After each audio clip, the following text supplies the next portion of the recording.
Haley Fundermann and Kim Graham. First of all, Haley, great pitching outing after the injury. Didn't get a pitch on Monday, I guess. Tell us about the injury coming into tonight and how it kind of felt out there for you.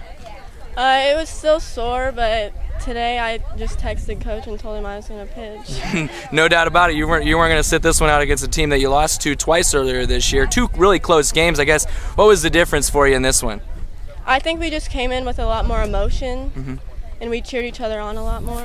You got that early run on the board. Did that kind of help you to go out there pitching with a lead? Yeah, I think it gained more momentum for us. Kim Graham, you've been just crushing the ball here of late. Hit the grand slam the other night, and I think maybe 3 hits tonight. I guess tell us what do you attribute that to? This morning, or coming into batting practice, instead of having a partner, I just warmed up by myself, and I think I had more focus that way. So. Bottom half of the order has kind of been getting the job done for you guys. I mean, everybody really did tonight, but bottom half is really hitting the ball well. I guess what does that say about your team? As Coach says, we all can hit. We always send 9 batters up to the plate that can hit well, so we can hit anywhere in the order. And what's it like for you to, lose to FM? They're kind of the reason you shared the championship, regular season championship. What is it like to avenge them and end their season? It feels awesome. That's all I can say. Well, congratulations, and we'll see you on Friday, all right? Thank you. Coach Dennis Redel, and Coach, another dominant win here tonight. That's kind of what you guys have been doing here of late down the stretch. Won 7 of 10, and a lot of them have been dominant fashion. I guess obviously playing your best softball of the year, I'd say. I agree with that. I totally agree with that. Early on, we'd play good one game and not so good another game, and we're just starting to play pretty consistent.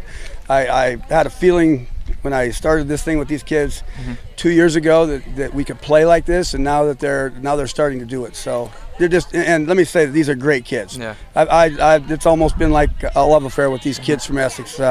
It's just a great group of girls to work with. Haley got her back on the mound tonight. Didn't get a pitch on Monday with the injury. She said she texted you and said, "I'm pitching tonight. No questions asked." She did. Tell us about getting her back out there. She did, and I pinched her finger as hard as I could. So either she's got a low pain threshold, or she just gutted it out. And I said, "We'll start with you, and then if we can't, we've always got Mariah in our back pocket. And Mariah's not as slouch as a pitcher either." Of course, it helps to score 9 runs as you did, and the lineup's really just been hitting the ball up and down the lineup, especially the bottom part of the order. But I guess you're not really surprised by that, are you? Well, if you look at the bottom of our order, we got our 7, 8, 9 hitters are all hitting over 300. Yeah. Our 3-hitter and I think our 5-hitter are the only ones in our lineup that aren't hitting over 300 in the season. So I thought if we could be a little bit more disciplined with pitch selection, we would be a pretty good hitting team through our lineup, and that would be big. And the bottom part of our lineup once again came through big for us. What do you think it is here of late that's got you guys playing so well?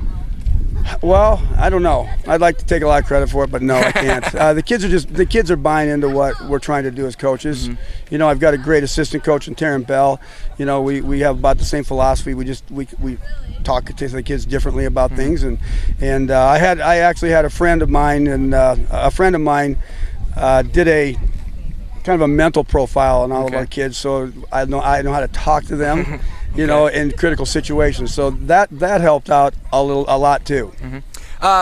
Next game, we don't know who yet. It's either going to be a very good Elkhorn-Kimballton-Exira team or a Stanton team that beat an Elkhorn-Kimballton-Exira team, and the team that you know very well. So I guess what do you know about we know a lot about Stanton, but what do you know about the other side? I know Exira, their pitcher is Rachel Smith. A couple years ago, I umpired for a year, and I did umpire some games that she pitched, and I know she is a pretty good pitcher as an 8th grader. I would assume she's an awesome pitcher as a sophomore. So you never know. You just never know. I'm just glad to be playing another game, and we got another couple days with these kids, and we're going to have some fun and, see what we can do on Friday night. All right, we'll see you then, Coach. Thanks. Yep, thanks a lot. All right.